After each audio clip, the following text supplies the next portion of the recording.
Ó, nos bastidores, desembargadores do Tribunal Regional Eleitoral do Paraná dão como certa a condenação do senador Sérgio Moro no julgamento que começa nesta segunda-feira, do dia 1º, mas a corte não dará a palavra final sobre o destino de Moro. A defesa terá direito a recorrer no Tribunal Superior Eleitoral e o mandato do ex-juiz, se for de fato cassado, né? Ainda de acordo com integrantes do tribunal, a expectativa é que os advogados tentem empurrar o julgamento de eventual recurso para uma data a partir de junho. A ideia seria a defesa obter um cenário mais favorável à reversão de eventual condenação depois que o ministro Alexandre de Moraes deixar o tribunal. O mandato de Moraes termina no dia 3 de junho. A presidência do TSE passará a ser ocupada por Carmen Lúcia. O lugar dela, no plenário, será preenchido por André Mendonça. No auge da Lava Jato, a ministra costumava votar pela manutenção de decisões tomadas por Moro em Curitiba, quando ele conduzia os processos relativos à operação na 13ª Vara da Justiça Federal. É bastante polêmico, né? Porque, coincidência ou não, é um fato de cassação de pessoas da oposição ao governo, né?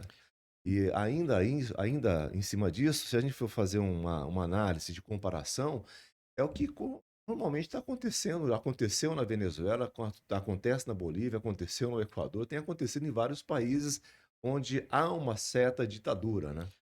Para quem se recorda o que aconteceu na Itália, né, todas aquelas ações, inclusive recebeu o nome de Mãos Limpas, onde todos os juízes foram atrás de toda a cambada de corruptos que existia naquele país, a mesma coisa já foi colocada aqui no Brasil. Infelizmente, a Lava Jato, ela naufragou, todas as pessoas que estavam ali, os políticos envolvidos na pilantragem toda, estão praticamente liberados, não tem um político sequer preso, acredito hoje, e por incrível que pareça, a pessoa que foi responsável por grande parte dessas condenações, mais de 200 e poucas condenações, foi o ex-juiz Sérgio Moro. Agora, aqui tem um componente político, né, Adilson? Porque tanto o PL quanto o PT, por incrível que pareça, querem a cassação do mandato dele, porque em sendo cassado, o Paraná realizará novas eleições para o cargo do Senado. E o que acontece? Eles poderão, tanto o PT quanto o PL, registrar candidaturas e concorrer. Inclusive, existe uma possibilidade de colocar a ex-primeira-dama no Paraná, com um domicílio eleitoral lá, para vir concorrer ao Senado. É uma coisa assim, eu fico pensando assim, a única pessoa que teve coragem, tudo bem que cometeu alguns erros, isso aí todos nós sabemos, mas eles infelizmente, a única pessoa nesse país que teve a coragem de colocar um corrupto dentro da cadeia está passando por uma situação como essa. E é o que eu falo, os bandidos podem tudo nesse país, podem tudo tá liberado para eles. Agora, infelizmente, por decorrência de algumas situações, é aquilo que acontece aqui. Nós veremos mais uma vez as coisas degringolando aí pro lado dos criminosos. Pois é, uma coisa curiosa que aconteceu no Paraná também foi a saída do Requião do PT.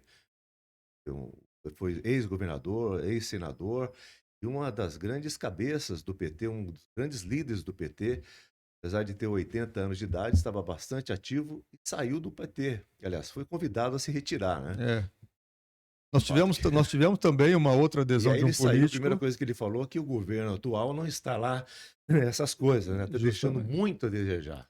Nós tivemos um outro político que também se filiou ao PL, que gerou um problema seríssimo no Paraná. Tanto é que não vou citar o nome dele aqui para não termos problema, mas existiu essa mudança que quando a pessoa chegou e colocou o pé dele lá no outro partido, de direita inclusive, o pessoal falou: não, mas vem cá, o que está acontecendo?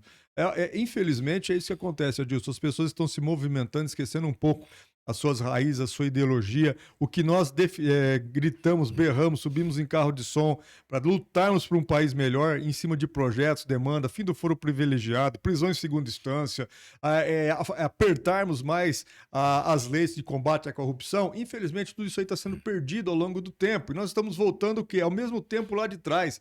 Daqui a pouco nós novamente estaremos indo às ruas para podermos pedir aquilo que já estávamos pedindo lá atrás. E com a eleição de um Congresso como esse, infelizmente, nós não vemos isso se concretizar. Agora, falar indo às ruas, a gente está vendo uma grande manifestação do povo em Cuba. A população inteira em peso pedindo a derrubada do atual regime, né?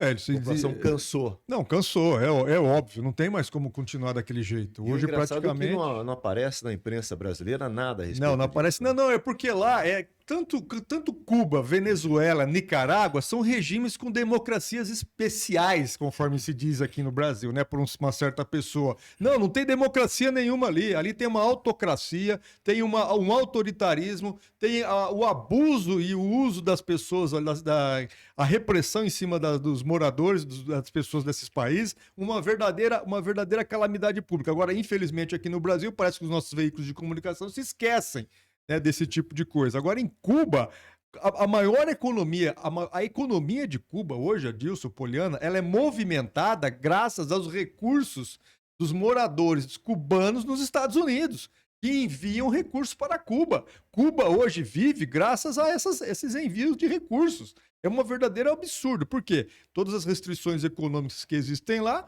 ninguém pode fazer nada. E aqui na Venezuela fica aquele assassino daquele Putin lá, que eu não meço palavras para falar sobre aquele canalha, numa situação aqui, mantendo a Venezuela refém deles, com um regime também que é outro absurdo, mas infelizmente ele colocou lá um arsenal militar na Venezuela e nós não podemos tomar nenhuma providência com relação àquilo lá. E a população vai aguentando esse tipo de coisa calada. Agora, em Cuba, eu acho que ninguém mais aguenta.